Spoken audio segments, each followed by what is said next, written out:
ह्या थोर पुरुषांच्या, ह्या थोर संतांच्या जयंती आणि पुण्यतिथी आपण साजरी करीत असतो।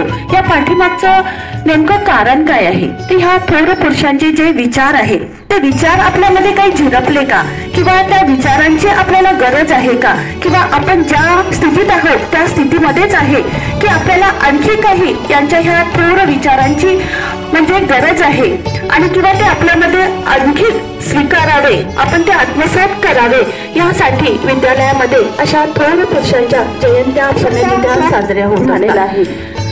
मित्रांनो, असे वातावरण, विजेच्या गळगळा, सुसाट वारा सुटलेला आहे, सर्वत्र अंधार पसरलेला आहे, आणि अशा ह्या प्रतिकूल परिस्थितीमध्ये चंद्रमोळी झोपडीमध्ये एक अलौकिक रत्न जन्माला आले।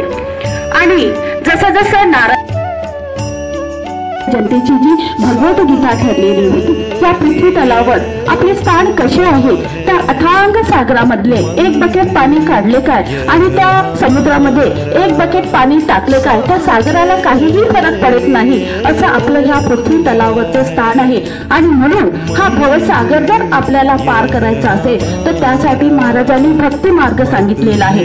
भक्ती विना उद्धार नाही कुणाचा, भक्तीसाठी निर्धार पाहिजे मनाचा, असे सुंदर भजनातून महाराजांनी हा भक्ती मार्ग सांगितलेला आहे। महाराजांची ही ग्रामगीता कशी आहे तर ती सार्वजनिक आहे, सार्वकालिक आहे आणि सार्वत्रिक आहे। मनुष्य हा केंद्रबिंदू ठेवून महाराजांनी ही ग्रामगीता लिहिलेली आहे। महाराजांच्या ग्रामगीतेमध्ये जसे आपण वेगवेगळ्या धर्मामध्ये बघतो आहे की कर्मवाद आहे, उपासनावाद आहे, शिक्षणवाद आहे, परंतु हे संपूर्ण वाद महाराजांच्या ह्या ग्रामगीतेमध्ये त्यांनी एकवटलेले आहे। महाराजांच्या या प्रार्थनेमध्ये नास्तिक आणि आस्तिक दोघांनाही स्थान आहे। ही सामुदायिक जी प्रार्थना आहे महाराजांची, हा ग्रामगीतेचा आत्मा आहे असं म्हटलं गेलेलं आहे।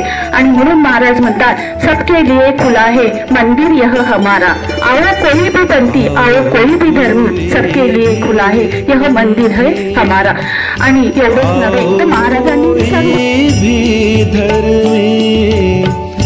आओ कोई भी पंथी, आओ कोई भी धर्मी, देशी विदेशियों को, देशी विदेशियों को,